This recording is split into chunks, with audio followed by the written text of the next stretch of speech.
Well, on that bombshell. Wait, I always go to my proctologist and I say, "Hey, doc." Welcome to 6 of One, Bill of the Other, where today, what are we doing, Bill? We are going to talk about the Nosferatu. Bill, I'm noticing, right? You seem Yeah. to have come dressed as the wrong version of Nosferatu. You have watched the right film. This isn't another 1975 situation, is it? Were we not supposed to watch the 1920s silent film? I tell you what, in all seriousness, I didn't check with you. When you said you'd watched Nosferatu, and I said, oh yeah, we could do that one. Yeah. I watched the musical. I watched. So, again, Bill, I've just finished watching Nosferatu for the second time. And Me too. You too. So it's collectively 4 times through. And should we give a little bit of a verdict up front then, which we don't usually do? Should we do that and then dive into it, or do you want to leave the verdict till the end? Well, I think the verdict will become obvious as we talk about it. I think, and any, if you're going to talk about this latest Nosferatu film, I think we have to start with his mustache. So I'm going to let you go Is that the most first. important thing for you? I mean, I think it's probably the most talked about. Imagine, like, you're Robert Eggers and you make this film and you spend years of your life and you're all the actors. You're like, oh, what are people going to think? And then people are just furiously angry that he's got a Tom Selleck stash. Well, okay. So you go first and I'll give you my Right, thoughts. I agree that the biggest talking point has been the fact that he's got the moustache. Okay. Has any other Dracula character ever had a moustache? Not that I'm aware in the of. movies. Yeah, not that I'm aware of. Well then, okay. And did everyone have a moustache? Did Vlad the Impaler have a moustache? He did. It kind of did in the paintings, didn't he? In the pictures. He did, of him. and he might have had it for a moment. Did he have it for a moment in Francis Ford Coppola's, in Bram Stoker's Dracula? Hey, as the sexy version. As the sexy version. As the sexy version walking through the streets. Yeah. He had a moustache, didn't he? I quite liked it. I don't know. I mean, I think well, you're saying it in a manner that suggests you didn't go much. Well, on okay. I do have a slight issue with it. Before I get to it, it's not convenient. Here's a fun fact. Drinking. Here's a fun fact that's not really related, but I thought you would appreciate with your Britishness.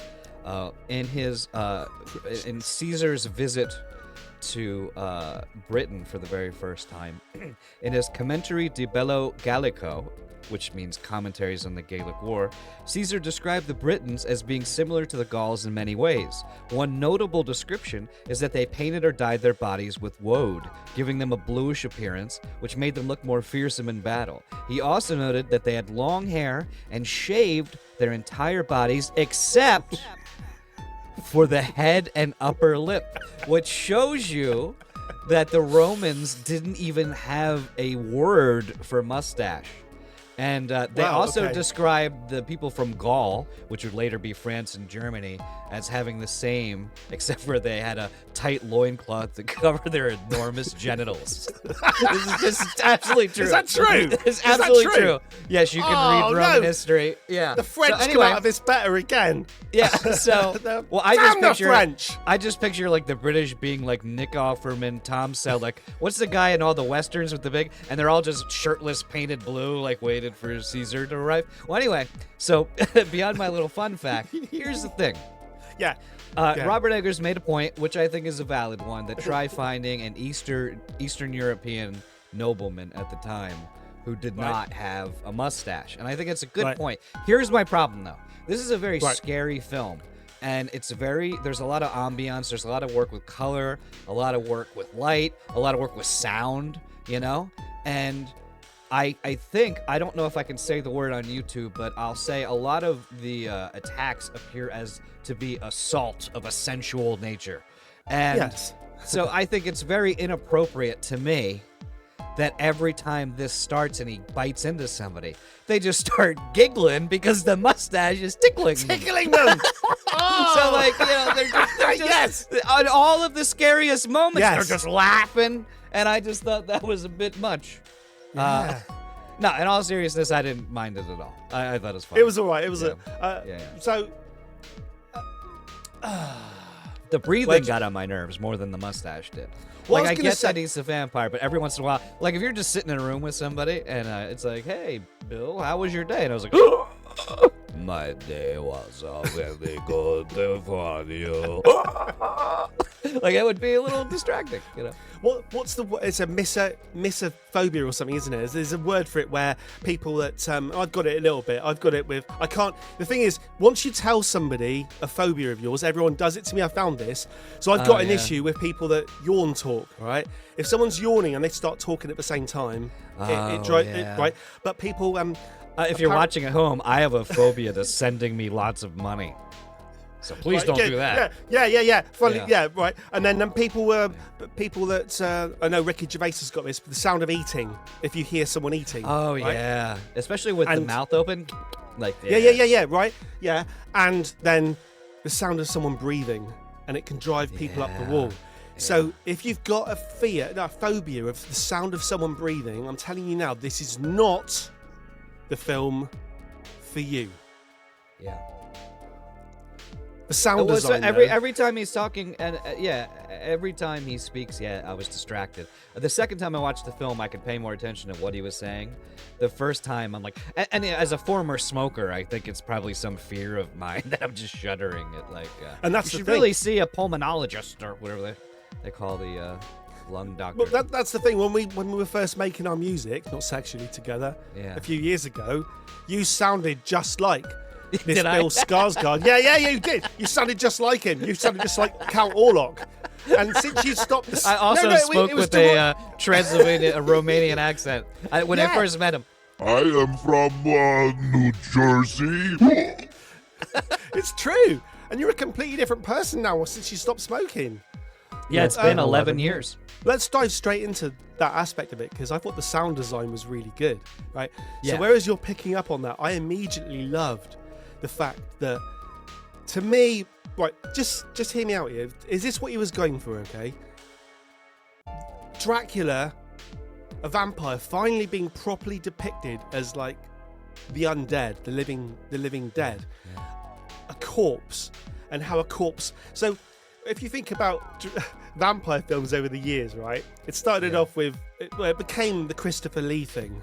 The handsome, suave guy, right?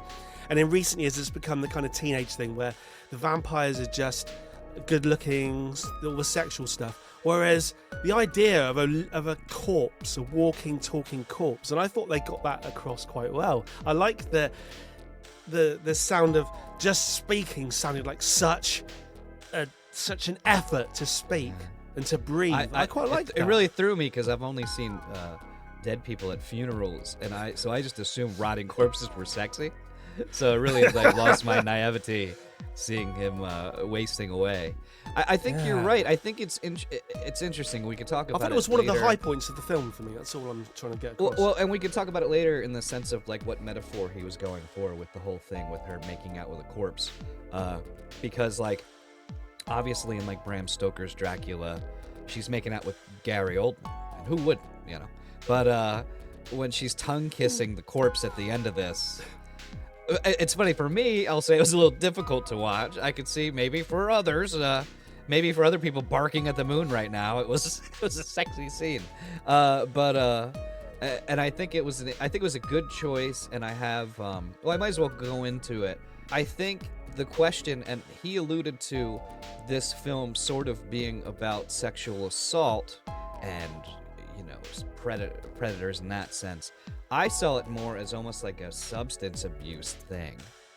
But I think there obviously are aspects where they intended it to be sexual. And so I think with the substance abuse thing, I was thinking in terms of she's making out with a corpse, and yet she seems seduced and turned on by it. And it's a very balancing act of, is it really, it's an aspect of her, is it wrong, is it controlling? But I thought of, like, you know, I don't know if you ever saw Trainspotting, Ewan McGregor's first movie. They're all heroin addicts, and they're laying in this, like, dilapidated house. A baby dies, and they don't even notice for, like, a while. and their bodies are withered away, and yet they're in ultimate bliss. When they're taking this heroin, they're like, it's like the best feeling in the world, and yet they're literally rotting off the bone. And to me, that made me think in this movie of how much she seemed to be drawn to it and seduced by it, and even her telling the husband, he could please me in ways you never could, which is, it's a weird scene we could talk about later. But I think, so that struck me as like a drug thing. Like on a much smaller scale, we talked about me smoking cigarettes. I remember I'd be out of cigarettes, and I would dig in this disgusting, dirty, week-old ashtray for like a butt that's like, it's like yellow, and as I'm taking it, I'm tasting smoke, and I'm like, this is fine. This makes me feel good. You don't realize how depraved you get, like just you're a with butt addiction. Man. Yeah. Like sucking on butts. Hey, right. So you're saying. Yeah. So you're going for, right, so historically the vampire films have become like kind of almost like romance, right? Romantic and romantic love. And there's an element of this being just like sex, but you're also saying it's not just sex for you, it's just the idea of addiction in general, yeah? Well, it's loving something and being seduced by something that's obliterating you. Oh, yes, yes. And so it's obliterating her, it kills her, and like, as a normal quote-unquote person, why are you making out with a corpse? And I think you could say the same. You walk into like a dude who's addicted to meth, right? And the teeth or whatever, and the hygiene's bad. And you look at a picture from them from like 10 years ago, and they look like awesome. And they're going, no, this is amazing what I'm doing. This is great. And you just don't see it. But when you're in the middle of it, it appears you don't notice. In the midst of it, you don't notice. So here's something for you then. This is a plot point now. The film starts, right? And I'm trying to work this out. It seems like years before the main part of the film, as a girl, I'm not trying, only 2 watches, right? Yeah.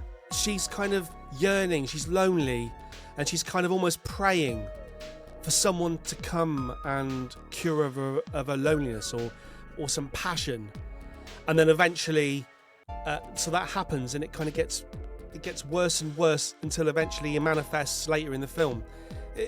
I didn't think they got it across. I think he failed in getting across the connection between her and Orlok. I disagree. I kind of want you to disagree, to explain it to me. Did you think it got that across? I thought it was quite poor. Let's look at this movie as a 1970s biker exploitation film. As you would. Right? As you would. Well, no, I think it'll make more sense to you. So there's a girl, and she's like 14, and people make fun of her at school, and she doesn't get along with anybody, and this big creepy asshole biker, tattoos and everything, he pulls over and he sees her, and then he essentially grooms her. Okay. And I'll just say they have experiences, and all of that, and then he gets thrown in prison, and it takes her years to get over this. She finally meets a nice person that she lets in and she feels comfortable with, and then this dude's getting out of prison, and what makes it even more terrible is that on getting out of prison, the biker, I'll say, assaults the boyfriend or the husband first, which he does in this film, and then comes after her and murders everyone she loves. So that's good. Did you get that from it? Is that something you've come up with now to explain it to me, or have you read that somewhere? No, I came up with that. You're quite clever, aren't you? Yeah, you make me feel like I hope it's not somewhere. But well, it just because I tried to get my head around that's good. Because I think if you look at it in that way, though, it makes a lot more sense, the actions that they're all taking. Yes, I don't think it came across. I wish it had been. I wish they'd gone for that more. Do you think that came across okay in it? I didn't really. Well, I think the tough thing is, I think he needs to build to them having a physical confrontation. The idea is that, like, when he's having his way, I'll say, with her early on, it's like half spiritual. Like, she's really feeling it, but he's traveling through the ether to do it in a way. which Yes. they've done in like Bram Stoker's Dracula. It's very, where they're it's very much. All of and this. they're sort of alluding to that with the shadow hand and people Yes. screaming, and then like with him opening the door, which I did like that stuff where he opens the door with the shadow, and then he's standing on the other end of those it. Those kind of stuff. callbacks to the Yeah. original Nosferatu. Okay, Yeah. right. So let's clear up a couple of things before. Right. So, have you watched the original Murnau? Actually, no. Over 100-year-old Nosferatu. No, I did not. I watched it a long time ago. I think as long as you remember the scenes of the shadow on the staircase and everything, Yeah. and the general look of it, I don't think you necessarily need to sort of revisit it. But I liked the bits. I liked the callbacks to that film. The bits with the shadow. Some of the best bits of this film were the bits where it kind of did hark back with the Yeah, I shadow agree. effects and I things. agree. It was very good. And the second thing I wanted to say was, someone saw this film in the cinema a while back, and they were speaking to me, and they said, "This film is terrible. You don't go and see it. It's appalling. It's rubbish." I laughed all the way through. Oh my god, it was so funny. So I watched it thinking, usually when someone says this sort of thing to me, I very rarely agree. Yeah. So I suspected I might like this film. But I watched it, I didn't find it funny at all. No, I'll say there were scenes that kind of went. So it's hard because like the scene where And they she said it was breaks- boring. See, I can see where they're coming from, and I'll get into that a little more. With the funny bits, it's like there's some parts that obviously aren't funny, and we're talking about this like heady stuff, this really like intense like assault is an intense thing. But then we're watching a movie with actors, so you're not laughing at what they're implying happens to real people. But like the scene where she's having convulsions. It's the convulsions, isn't it, that they're laughing at? Well, it's not. No, because it's like she's having convulsions. She's drooling, and she's like, "Ah!" And then she suddenly goes, "You can never please me as much as he could." And he's like, "Let's go." Like, and I don't know about you. And look, everybody's different, and I don't want to shame your kink. You do what makes you happy. But for me, if my wife started drooling and having like epileptic seizures, I wouldn't be like, let's get it on. And then they do this thing where she goes, "You can never please me as much as he does." And he jackrabbits her for like 10 seconds, and then they're both like, "Yeah, you're right." Like, Yeah, and you're right. I mean, I pride myself on being able to guarantee a good 30 seconds. This and it guy, was just, I kind of, yeah, I know, not even 30 seconds. not even 30 seconds. Not even you- a decent British 30 seconds. If he was going for a speed medal, he won. That was a Dave Chappelle joke. But you know, I get what they were trying to do. The pathos of like, I think it's symbolic of him trying to win her back, and then seeing that he couldn't. But I'll say the execution, I could see where someone might like. And again, you're not laughing at the actual thing; it's the actors portraying the thing. You know what I mean?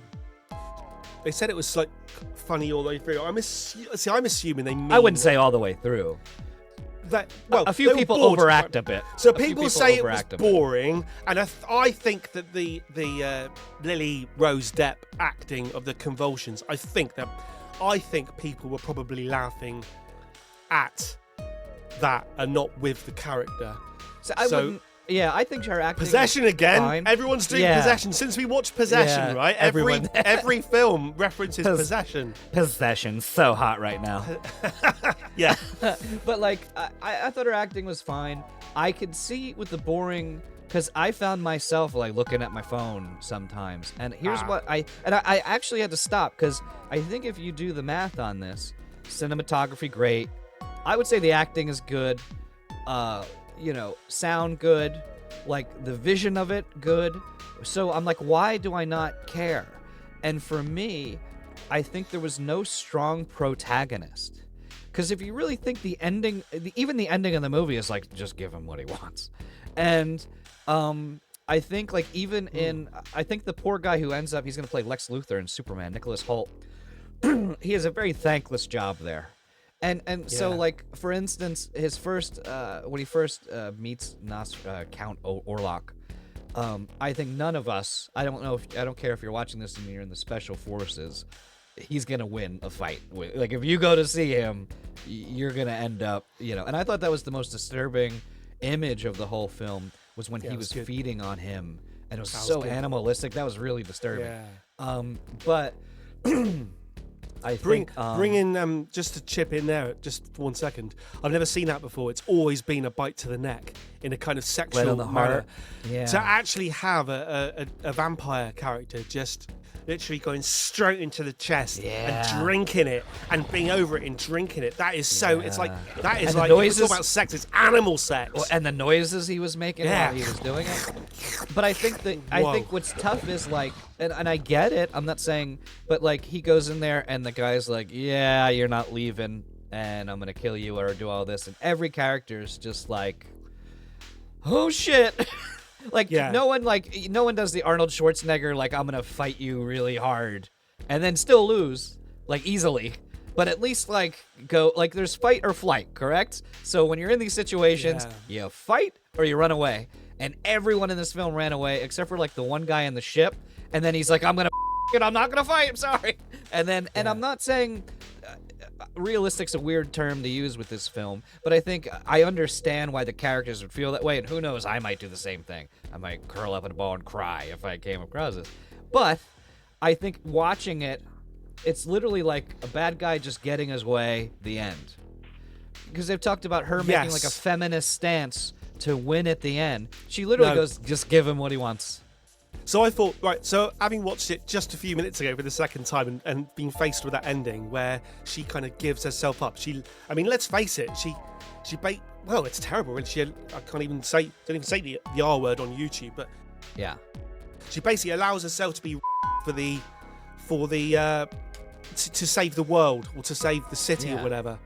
I think if you look at it in terms of maybe obviously it's in the original film, but it's like, he's making a statement about agency, and again, if we're looking at like a metaphor, then I'm trying to get my head around it. I'm like, is it a person who's addicted to heroin and they're screwing up all their family because that's the plague and the rats? So it's like, I'm addicted to heroin, all of my family, we lost our house, maybe we got robbed, everyone's getting hurt around me, so I go, I can't stop, I'm just gonna OD to like spare everybody. Is that what he's saying? Like, is that what she's doing? And that's the only way I can sort of get my head around it. Like, or someone who knows that they're kind of responsible for the situation. She did beckon him in the early scenes of the film, and he does manifest the evil upon the whole place, bringing the plague with him. We'll have to talk about all this. And so she decides to sacrifice herself because she feels guilty and let everyone else. Well, I don't know if it's guilty. I think it's like they try to be like, you're the only one who can do it, and he has that bit like you'd be a queen in barbaric times. But I think. Yeah, but Bill, there are other ways to do it. Like they could have just pushed him into the sunlight. There's loads of ways that don't involve the of your wife. There's loads of ways. There was loads of ways to kill this guy. Do you know what I mean? And so like I'm trying. It was Willem Dafoe's fault. He suggested it. Willem Dafoe is so odd in this movie because he comes out and you're like, oh, this guy's gonna know what to do, and then he's like, no clue. Like they introduce him as like an expert, and then that was comedy. That was funny. Yeah, that was funny. Well, they're like, okay, you're the expert, and then the weirdest part, I got this on a rewatch. I didn't catch it the first time. They go to like send him on the wild goose chase, right? And so she can go sleep with Count Orlok, and they open up the tomb to kill him, and it's he has a really funny her knock. Yeah. And we'll talk about her. Yeah, her knock. We'll talk about him. We'll talk about him in a minute. But so it's a false thing.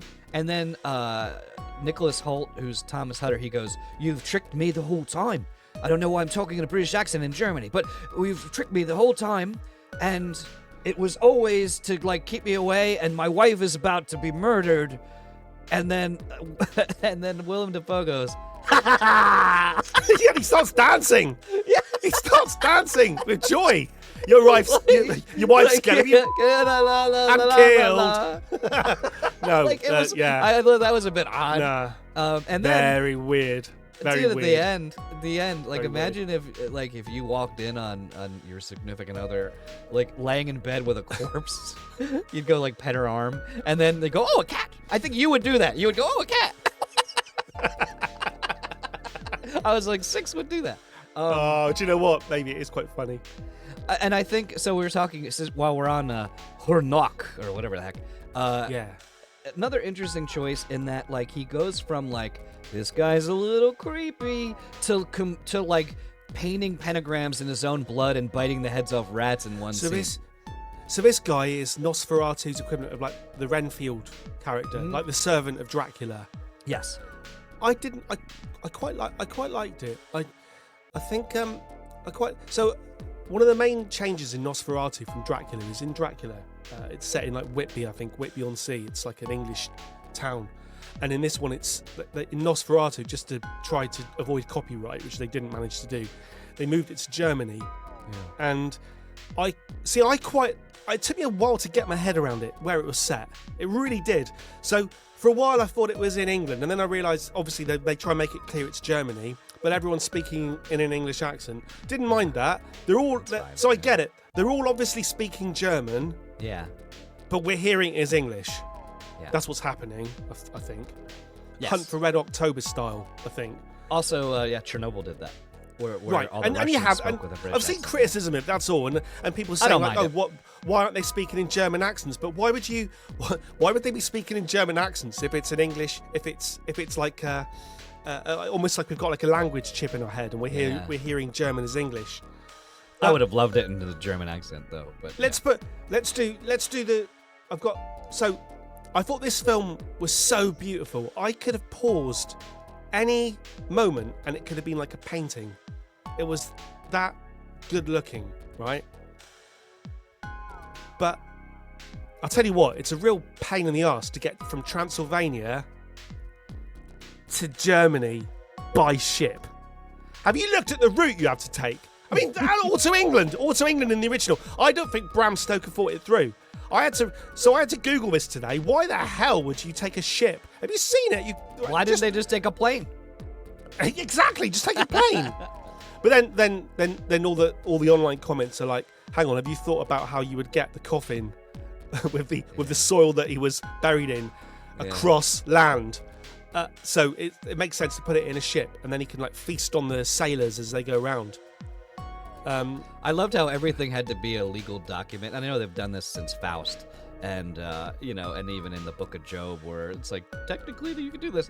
But I thought it was sort of funny the way he was like, pursuant to statute 2 subset B7, I can suck on your tits. Let me get something clear, right? So at the beginning, when Keanu Reeves thinks that he's signing Keanu Reeves? Right, when Nicholas he thinks Hoult. he's signing Nicholas Hoult, when he thinks he's signing the contract that he can't read because it's in an ancient language, he's signing away his wife, isn't he? In a pact with the devil kind of thing. Yeah. Right, that's cool. Which, right, okay. I mean, if we're being honest, no judge is going to accept. It's written in another language. It's written in another language. You'd be surprised, I would argue in court that the lighting is terrible. Like, how am I signing this thing? I can't even see it. You'd be surprised. Here's one for you. So, Nicholas Hoult is playing the Keanu Reeves character, yeah, the Jonathan Harker character, I think. Oh, let me interrupt you. Is he any better? Well, let me interrupt you first. I love that they did the sack a coin meme that they do in every old movie. Like Louis C.K. had a joke where it's like in a Western, guy goes in the bar and he's like, give me a horse, give me a haircut, give me something to drink, a room for the night. I need a bath, I need a lady, I need this. And it's like, how much is that? And the guy's like, money. And the guy's like, here, you should do it. Ching! And the guy's like, that'll do it. That'll do it. It is, isn't it? In the past, it was also random. It was just, I think they just weighed it in their hand. Yeah. We've gone so specific these days. It's so funny. Is he, but, so, I thought the weak point of Francis Ford Coppola's was Keanu Reeves. Bram Stoker's with Keanu Reeves. I mean, I've rewatched that film so many times over the years because I do like it. Yeah. Keanu Reeves is terrible. I can't. Every rewatch I do, I I hate him more and more in it. I mean, he's not growing on me. And it's a I shame think because I he like him a spoils the lot whole as film. a person. He seems like a really great person, but yeah, he was miscast in that movie. I don't want good people in films. I want good actors. Well, I said this, Nicholas Florence Nightingale couldn't act. Did anyone tell you that? And I'll tell you what, Mother Teresa, when she starred in Rambo, First Blood, she was rubbish. She was a good person, though. Oh, that's where you're going. I was like, where is he going with this? What? Shut up. No, right, no, what, I stopped you in your tracks. Yeah, because I was just like, what are you talking about? Why is Where Florence are we? Nightingale in Rambo? I get Keanu it now. Reeves. I get what you're saying. Keanu Reeves. I get what you're saying, that just because they're good people doesn't mean they're good thespians. Acting! I think Nicholas Hoult in this movie did a fine job, but I think he had a thankless role. And his role was just to be defeated over and over again and have... Story of my life. Nothing good happens to this man. Story of my life. Movie, and so like how do you act that well? To go back though to the boring thing, because it's like if you think about, we're watching the beginning of the movie, scary Count Orlok, I'm gonna do what I want. Cut to, oh no, he's gonna do what he wants. I'm having convulsions. I'm crying. Oh no, he's not gonna do what he wants. It's fine. Cut back to Count Orlok. I'm doing what I want. Cut back. Oh no, he's gonna do. And I did like the guy from Superbad, who was the friend. I identified with him. Besides sleeping with his dead wife, which I don't think he slept with the dead wife. Yeah, I don't think he did that. Everyone says that. I think he kissed her because he missed her. Her legs were splayed. Were they? On the second viewing, I watched when when Keanu Reeves goes in and finds him in the crypt. Yeah. The wife's corpse's legs are split and he's dead in between the legs. Okay, well, besides the necrophilia, we're gonna take the necrophilia, we're gonna place it over here. Besides it doesn't make you a bad. It doesn't make you automatically a bad person. Dude, the scene where what's his name? The scene where Willem Dafoe and Holt and everybody are talking about like the plague and the vampires and the other doctor and stuff. When he starts yelling at them and he's going, "It's not leprechauns and magic spells, this is real people." It made me feel like when I'm arguing politics online, where I'm like, this is not leprechauns, these are real people. Like, I felt like so much for the guy. I'm like, yeah, I'm watching a supernatural film, agreeing with the guy going, this is ludicrous. Like, did you see Renfield then? A film that stars Nicholas Hoult as the guy, the guy in this one, the mad boss, right? Yeah. The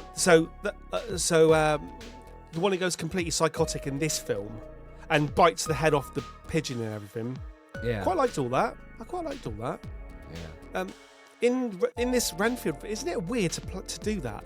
So in Renfield, then I haven't seen it, but Nicolas Cage plays Dracula. Nicolas Cage plays Dracula. Oh, nice. So I think so. It's got to be sort of a comedy. It's a comedy. Nicolas Cage plays Dracula, and this guy from this film plays Renfield. I think I might be all wrong, but I hear he's a good actor. He did that film a little. He did that film before this film. Yeah. Can you imagine that? What a strange choice. I would have banned him if I knew he was doing that. I wouldn't have let him play. I wouldn't have let him be Keanu Reeves in this film if I'd known he'd done that. I would have. I think he did a fine enough job. You're a much better person than me, aren't you? In general. Well, it's not that. No, just honest opinion. You're just nicer all round. No, I watched it and I thought that with the writing, there wasn't enough tension in the sense of like there was no good versus evil. It was just evil. And I get that it's sort of a horror movie, but it's just like this guy's just gonna get what he wants. The end. And yeah. I wanted you want someone. We talked about this with the last Alien film, where the best parts of that film for me were when I forget the name of the AI or the android. He got smart, and then he was fighting against the aliens, and it was like, oh, a really brilliant tactician versus something that's like genetically. Ash. Was it Ash? Yeah. No, I just wanted to speak over you to remember his name. Yeah, Ash was the older one. Remember the newer one that he kind of played like he had autism, and then they're like, no, he's an android. Oh yes. Yes. Sorry. I wanted someone with more agency. I wanted someone to like really pose a threat, to like at least make it a little more even, to make it interesting, and there wasn't that. That's all I'm saying. So in the films in general, in every vampire film I can remember, the Jonathan Harker character is always weak like that, and it takes Van Helsing to Yeah. come along. And that's because it's written that way in the original book, I assume. Well, I get it, but at least Van Helsing in like the others, you're like, this guy might. You don't think he's gonna win, but it's like he kind of knows what he's doing. And in this one, Willem Dafoe is like just kind of nuts, and he's like, well, it, let's do it. Okay, this is what we're doing. Like, you know, He's no Peter Cushing He's diving not. around on tables with wooden stakes in his hands. no, you know. So while we're talking about actors, because I've dissed the actor in this a little bit by comparing him to Keanu Reeves, I was gonna say, I think that Lily Rose Depp, I think she's called, she has to kind of carry the film to a certain extent as the protagonist a little bit, kind of. Yeah. Now, I think she's supposed to be the protagonist. Yeah. yeah. Now, so she's the daughter of Johnny Depp and Vanessa Paradis, right? Yeah. Now, I don't know who Vanessa dear me. Paradis is. Vanessa Paradis. She was a pop singer of the 80s, and she had a big hit over here called Je le Taxi, and it was one of the only. You can laugh. One of the. I'm sorry, and it's literally, funny. and it literally means Joe, the taxi driver, right? Ah. But she sings Je le Taxi, c'est samedi. You're right. It's like, what would that translate as? Joe, the taxi driver. It's Saturday. But she was like a teenage pop star, and she had one of the only UK hits that was completely in French that isn't Je t'aime or whatever. Yeah. Oh, she was one of those women. She was hot, but she ended up with like Lenny Kravitz for a while and various people. So she ended up with Johnny Depp. Yeah.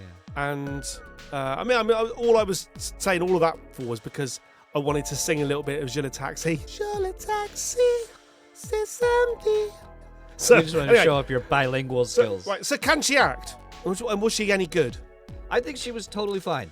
I think she was sort of, I don't want to say let down because people like this film. For me, it was the script. Because once again, it's like, here's what you're asking her to do.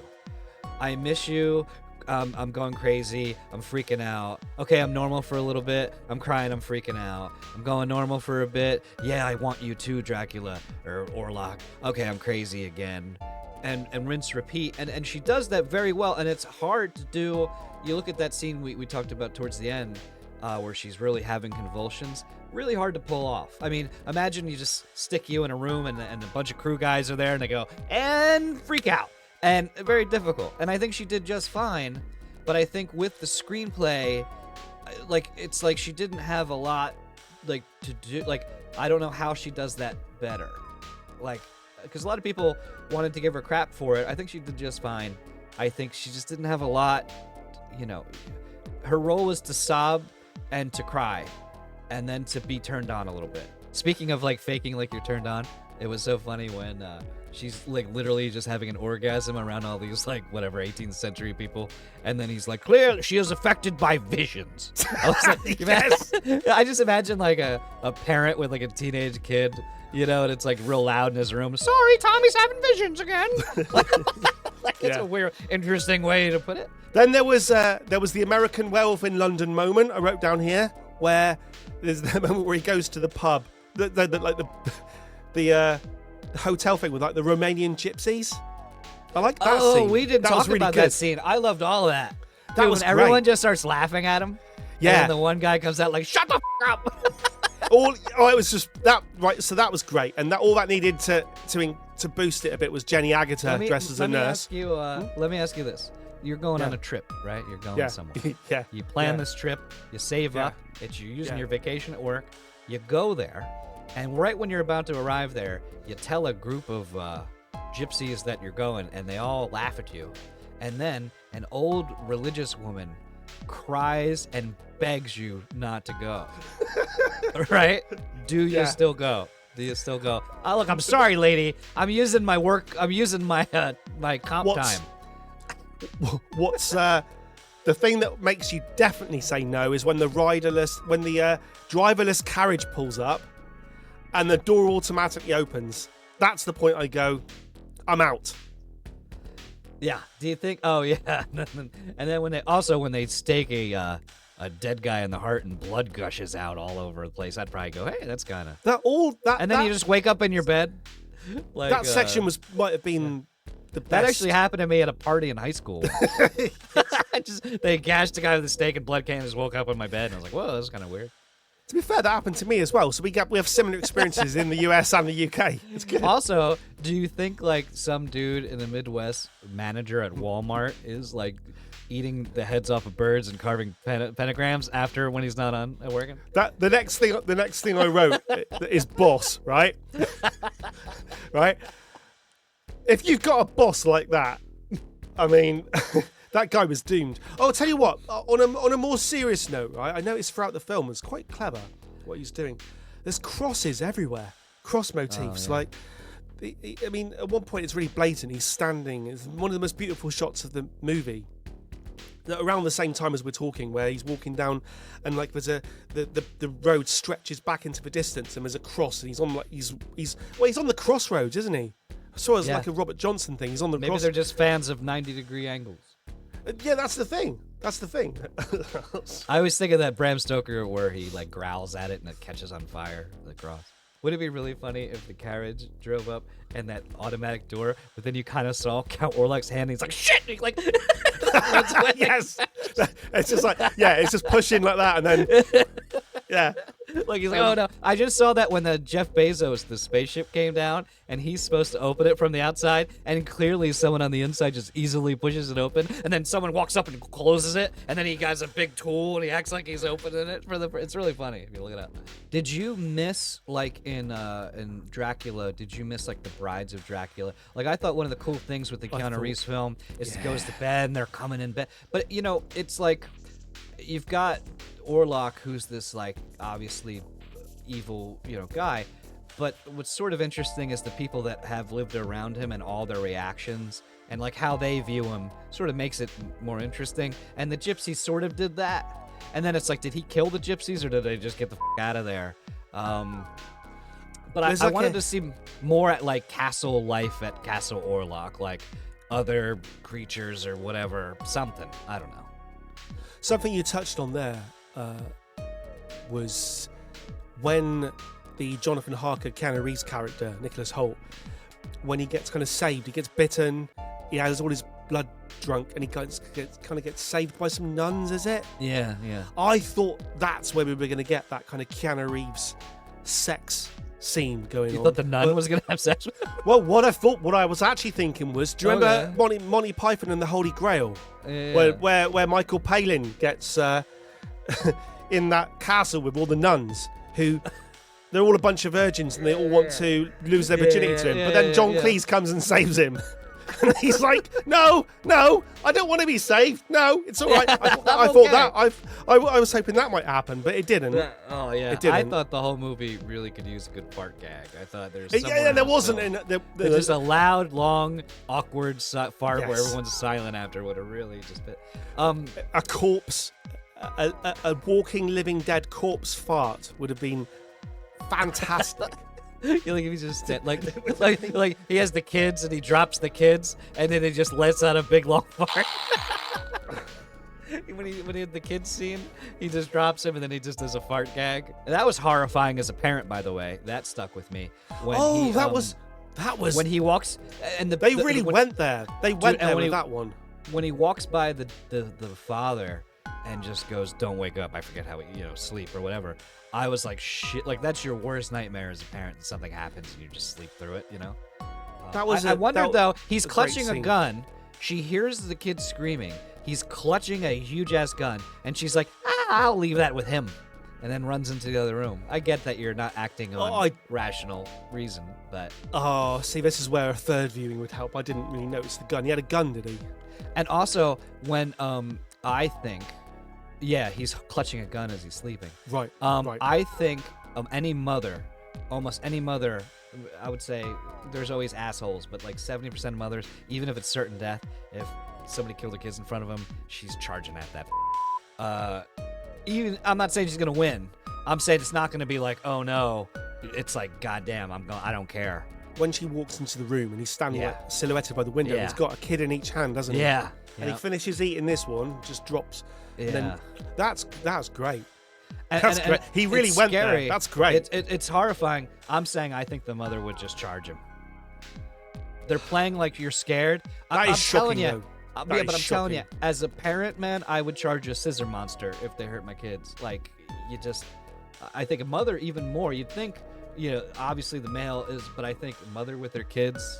That's why in the wild, if you see a grizzly bear's cubs, get the hell away from it. But anyway, you probably cut that. No, it's good. No, it's good because what I need that kind of advice because I do come across hedgehogs sometimes in the road, usually squashed. The occasional fox. I've been face to face with a badger, very fast badgers. Yeah. And a herd of deer. The other day, I'm sorry to interrupt you. Pause real quick. I just imagine you meeting someone for the first time, and I'll just say your online name. Hi, I'm Jim. Somebody. Mercurial number 6. I've been face to face with a badger. What a funny thing to say. No, I was gonna say, and the other day I was sitting in my living room, right? And through my living room, you kind of had to. It kind of goes into the kitchen, and there's like a door that leads to the garden, right? And I was sitting, and I had the back doors open. It's not a sexual euphemism or whatever. I had the back doors open, and what? And I'm then sitting I was in the living face to room, face with a badger. and I'm sitting in the living room, and I hear this. I think, what's that? So I have to lean forward to look into the kitchen, and as I lean forward to look into the kitchen, there's a deer, a massive deer, standing in my kitchen, looking at me. And he's making goulash. Yeah, I was like, get out! And it's he's got an apron on. Yeah, no, it wasn't cooking. And it's it trying wasn't to make cooking. goulash. It wasn't cooking. No, that's the story as I hear it. He had an apron on, and he with his hooves. He was trying to cook goulash, but he only has hooves, so he kept knocking over all of the spices and stuff. Next time I tell the story. Right, so next time I tell the story, I'm going to elaborate more. I'm going to say, I leaned forward, I saw the deer, it looked at me, and it was wearing an apron. Yeah. And then you looked at the deer and said, "Oh dear." Oh, I missed a trick there because what I actually did, I went, "What the hell are you doing in my house? Get out!" But I should have said, "Are you right, my dear?" Oh, you're right, my dear. I always said you could write a letter to a deer. Dear. Oh, we could have done the deer jokes. We could have done the deer. What do you call? Hang on. What do you call a deer that can't see? No idea. What do you call a dead deer that can't see? Still no idea. But I could have said that to the deer. What do you call it if a deer wants you to just give it a second? A deer tick?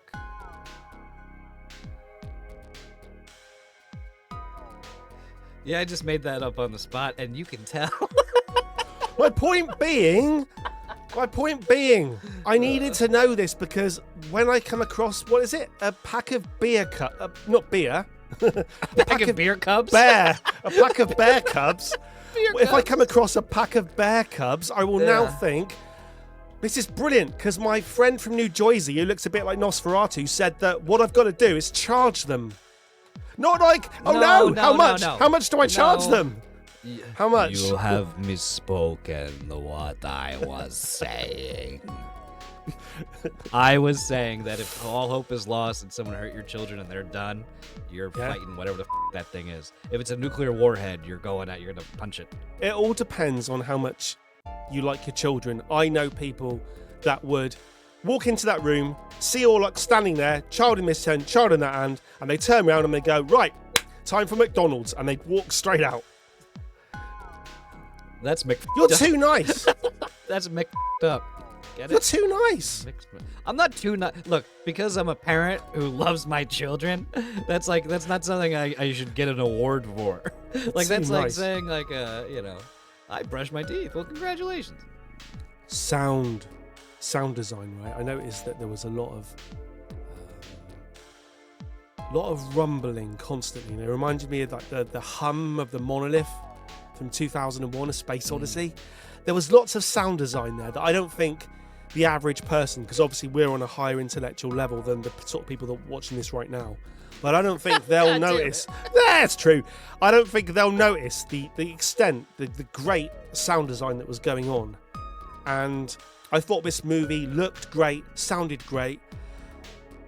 I thought it looked great, I'm not and I think sure they did a lot of cool stuff with. they did the cool stuff with black and white, but they did do the stuff when they're out in the Drained city, color, wasn't it? where they Drained. drained all the color. Yes. And they always do, and it's like interesting for this film, but they always do that with any old time film, and it takes me out of it. Like, and I get that we look at sepia tone photos and all that, but I don't know.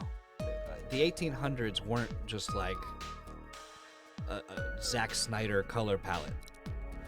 I take it that he was alluding to the fact that Nosferatu is one of the most famous silent films. And it's true, Black and he and white has a films. reason for doing it. He has a reason for And doing it. Therefore, he was trying to pay homage to it a little Yeah. bit by draining the color a little bit. No, and it worked. And then, like, I really thought it was cool when he, at the last scene, when he enters the room, how they drain all the color, and it's like the color of the moon is really well done. And then the change when they walk in, when he's dead, and you see. Did you see his legs? Yeah, Were his legs always Just- like that, or was it just because he No. just died? I think he died and he turned shriveled? They didn't make that clear actually, because I suppose we never saw his legs in life. That's what I'm did we? saying, yeah. Which is In why death. He Why not? died. He was should've- already when dead. When he was sitting across from Nicholas Hoult, he should have just like put his leg up on the table and pulled his If pants anyone who's of a certain age, because I'm obviously very, very, very old, but in this country, who remembers the Kenny Everett show, will remember Cupid's stunt in the best possible taste. I'll put it on the screen now. There's a clap of thunder, my spacesuit falls off, and I'm weightless. And I'm starting to float away. And it takes 10 men to hold me down. Believe me, Michael, that's when you really find out who your real friends are. And I'm telling you the plot. Anyway, it's all done in the best possible taste. Right? Okay. You'll see it if you watch this. If you ever watch it, right? I've put it on the screen. If Count Orlok had done that, well, I think one of the greatest things about having a best friend who's English is I think you could have made up so much shit to tell me, and I would always believe it. Like, yeah, Kenny Ernst. What the fuck's his name? Kenny what? Kenny Everett. Kenny Everett. Like, if you're Yeah. just like, oh yeah, Kenny Everett, they're huge over here, I'd be like, you could have just completely made him up, and I'd be like, yeah, I guess he's huge. You know? That's right. No one who watches this will know anything about Kenny Everett. What I've got to say as well, though, is holy Meanwhile, shit, in America, badgers run if, fast. Meanwhile, in America, if Macho Man Randy Savage wasn't dead, he might be the new. He might be running to the Federal Reserve soon. Sorry. Yeah, there's a kind of equivalency there. I was going to say, do you have badgers in America? Yes. Oh, cool. So, have you ever We tried also to have people who badger us now. have you tried to outrun a badger?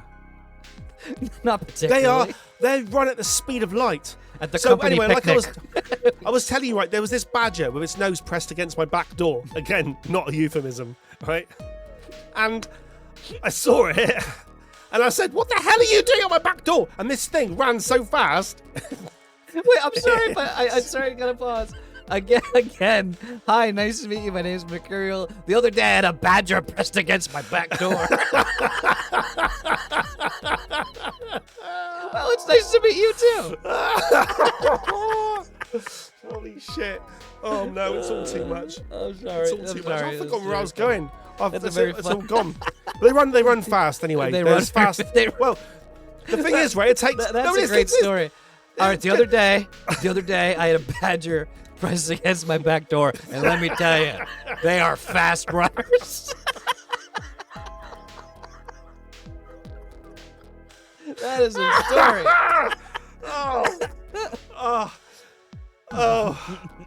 Have we got anything else to say about sorry, about I'm sorry. Nosferatu before we decide what story. we think of it? Yeah, we're probably gonna have to cut half of what I said today. It's all good. Let's think. Is there any other points before we say whether we actually like the film or not?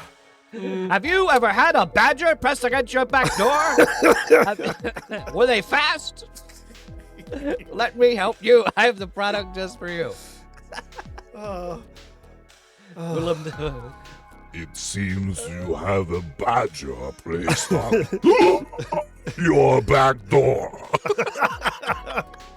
Holy shit! I'm sorry. I think it's run its course. I think we've now run out of things to talk about. So with yeah, I'll say Nosferatu, have we? yeah. So extremely well made. like okay. you said, Right, so just thinking about it now, there's one more thing I wanted to do, which was just say, are you a fan of Robert Eggers' previous films Yes. leading up to this? Big Because I time. loved The Witch. Yeah. I thought The Lighthouse. That's my Lighthouse favorite was one. Lighthouse is my favorite film. what Yeah. the. That I was what love the. Lighthouse. Yeah. I haven't seen The Northman.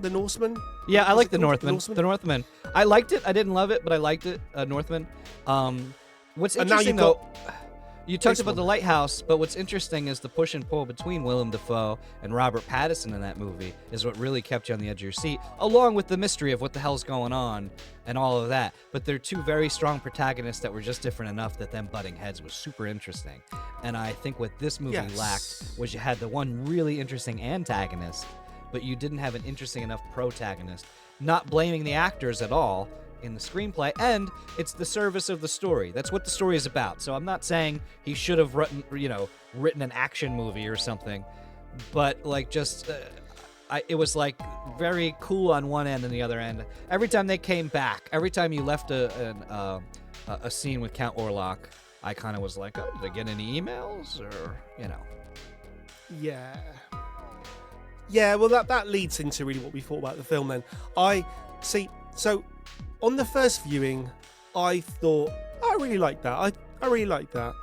I think my friend who told me that it was boring and everyone was laughing in the cinema, I've got no clue where the laughter was coming from.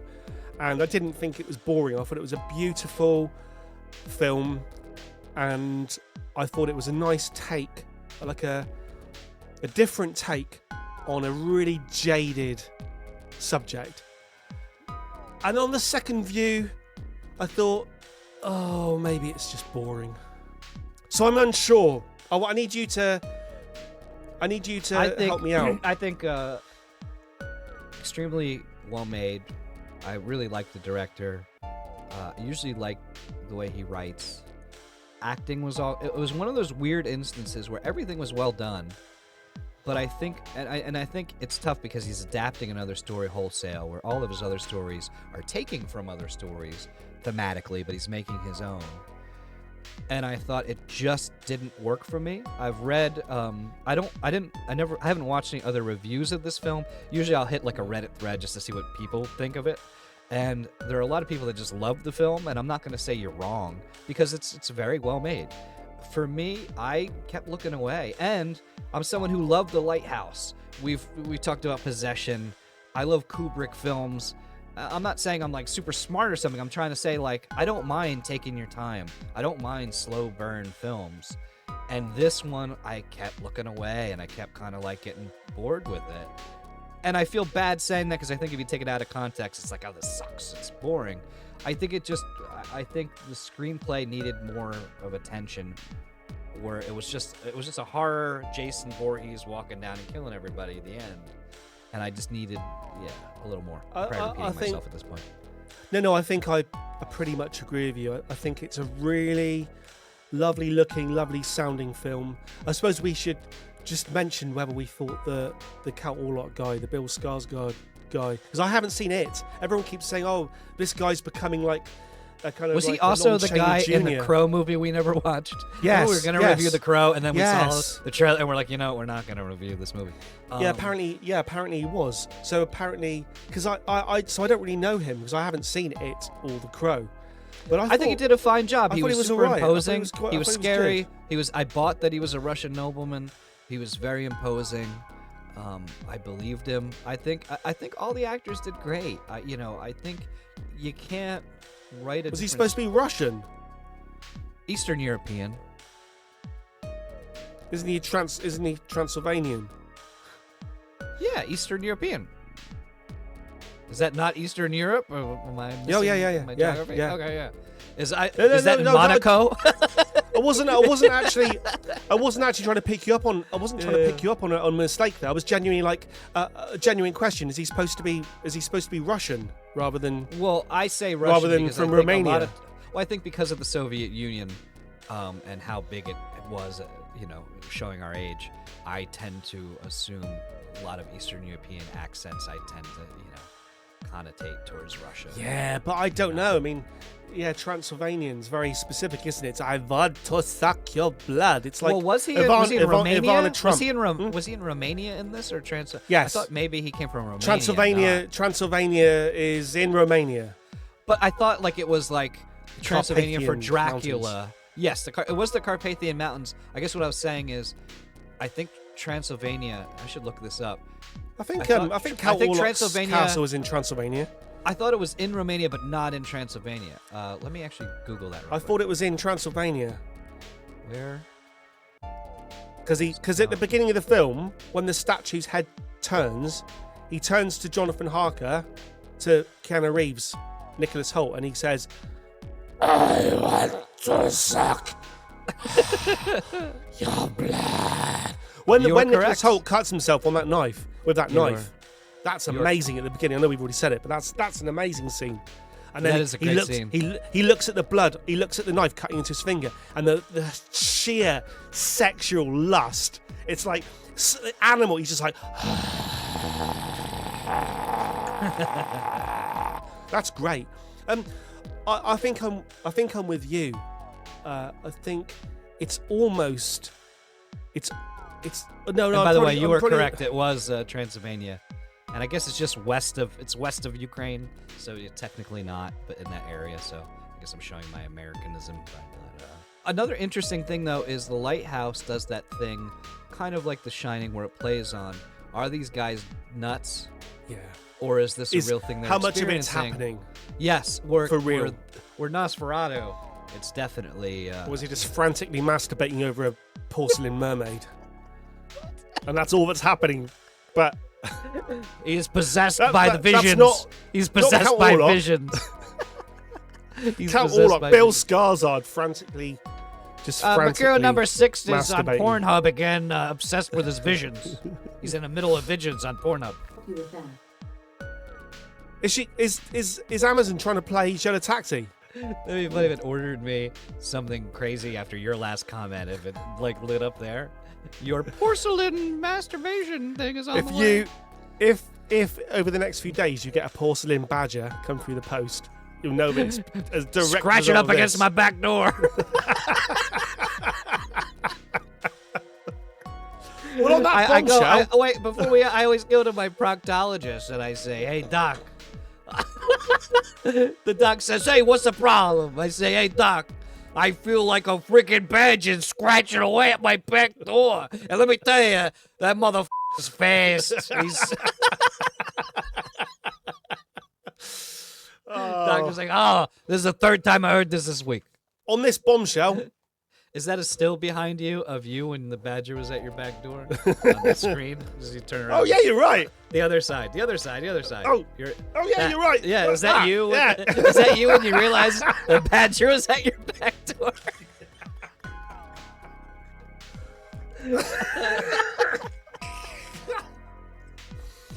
I'm Yeah, sorry. brilliant. Okay. All right. All right. All right. Until next time. On that bombshell. Oh, Over. Oh, wait. I'm not letting you end it yet. One more thing before we end. So, Six, our entire friendship, I've known him, it's got to be like 16 years, something insane.